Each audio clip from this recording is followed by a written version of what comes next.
বঙ্গভবনের চাবি ফেরালেন ডক্টর ইউনূস। তারেক ইউনূস পাওয়ার ডুয়োর প্রস্তাব কেন বাতিল হলো? কে হচ্ছেন পরবর্তী রাষ্ট্রপতি? দায়িত্ব ছাড়ার পরই তিনি দেশ ছাড়বেন, সোজা পাড়ি জমাবেন বিদেশে। গত কয়েক মাস ধরে রাজনীতির অন্দরমহলে আর চায়ের কাপে সবচেয়ে বড় গুঞ্জন ছিল এটি। অনেকেই অপবাদ দিয়েছিলেন, কাজ শেষ, এবার তিনি পালাবেন। কিন্তু সব জল্পনা কল্পনা, সব অপবাদের মুখে ছাই দিয়ে তিনি জানিয়ে দিলেন, এই দেশে আমার জন্ম, এই দেশেই হবে আমার মৃত্যু। হ্যাঁ, বলছিলাম অন্তর্বর্তীকালীন সরকারের সদ্য সাবেক প্রধান উপদেষ্টা নোবেলজয়ী ডক্টর মোহাম্মদ ইউনূসের কথা। তিনি স্পষ্ট জানিয়ে দিয়েছেন, কোথাও যাচ্ছেন না তিনি, থাকছেন নিজের গুলশানের বাসভবনেই। কিন্তু এর চেয়েও বড় একটি ভূমিকম্প ঘটে গেছে পর্দার আড়ালে, যে খবরটি শুনলে হয়তো চমকে উঠবেন আপনিও। ডক্টর ইউনূসের কাছে কি বঙ্গভবনের চাবি হস্তান্তরের প্রস্তাব দেওয়া হয়েছিল? তিনি কি হতে পারতেন এই নতুন বাংলাদেশের রাষ্ট্রপতি?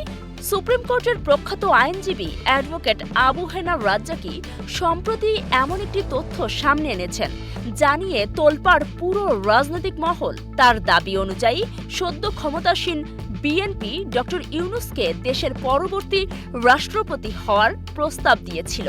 একবার ভাবুন সমীকরণটা। একদিকে বিপুল ম্যান্ডেট নিয়ে সরকার প্রধানের চেয়ারে প্রধানমন্ত্রী তারেক রহমান, আর অন্যদিকে রাষ্ট্রের অভিভাবক হিসেবে বঙ্গভবনে ডক্টর মোহাম্মদ ইউনূস। আন্তর্জাতিক রাজনীতি ও কূটনীতির মাঠে এটি হতে পারত বাংলাদেশের জন্য সর্বকালের সেরা মাস্টার স্ট্রোক। আবু হেনা রাজ্জাকির মতে, ডক্টর ইউনূস রাষ্ট্রপতি হওয়া মানে পুরো দেশ একটি শক্তিশালী আন্তর্জাতিক ছাতার নিচে থাকা, যা ভূ রাজনীতির কোনো বড় ঝড়েই টলানো সম্ভব হতো না। কিন্তু এখানেই তৈরি হলো সাসপেন্স।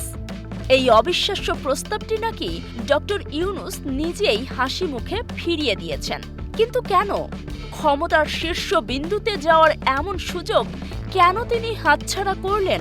ডক্টর ইউনূস বরাবরই বলেছেন, প্রধান উপদেষ্টার দায়িত্ব শেষ হলে তিনি তার পুরনো জগতেই ফিরে যাবেন, অর্থাৎ তার সেই বিশ্ববিখ্যাত ইউনূস সেন্টার এবং দারিদ্র্যমুক্ত বিশ্বের 3-0 থিওরি নিয়ে কাজ করবেন।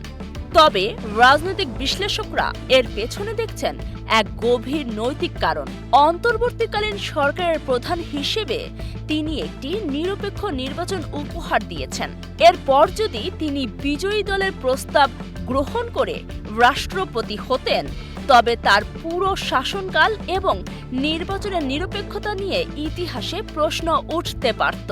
নিজের ইমেজ এবং রাষ্ট্রের গণতান্ত্রিক কাঠামোর স্বার্থেই তিনি এই পদ থেকে দূরে সরে থাকাটাকেই শ্রেয় মনে করছেন। তাহলে প্রশ্ন হলো, ডক্টর ইউনূস যদি না হন, তবে কে হচ্ছেন পরবর্তী রাষ্ট্রপতি? রাজনৈতিক করিডোরে এখন সবচেয়ে বেশি উচ্চারিত হচ্ছে বিএনপির স্থায়ী কমিটির বর্ষিয়ান সদস্য খন্দকার মোশাররফ হোসেনের নাম। ডক্টর ইউনূস বঙ্গভবনে যাননি ঠিকই, কিন্তু তিনি দেশেই আছেন। তিনি জানিয়ে দিয়েছেন, পদ বা পদবি ছাড়াই নিজের মেধা, আন্তর্জাতিক প্রভাব এবং পরামর্শ দিয়ে যে কোনো সময় বাংলাদেশের পাশে দাঁড়াতে তিনি প্রস্তুত। বঙ্গভবনের নতুন অধিবাসী কে হচ্ছেন? খন্দকার মোশাররফ হোসেনের নাম কতটা চূড়ান্ত? এবং নতুন সরকারের সাথে ডক্টর ইউনূসের ছায়া উপদেষ্টা হিসেবে কাজ করার আসল সমীকরণ জানতে চোখ রাখুন আমাদের চ্যানেলে। এতক্ষণ দেখছিলেন ইকো অফ বাংলাদেশ। প্রতিদিনের এমন নিউজ আপডেট পেতে সাবস্ক্রাইব করুন আমাদের চ্যানেল, সেই সাথে অন করে রাখুন বেল আইকন।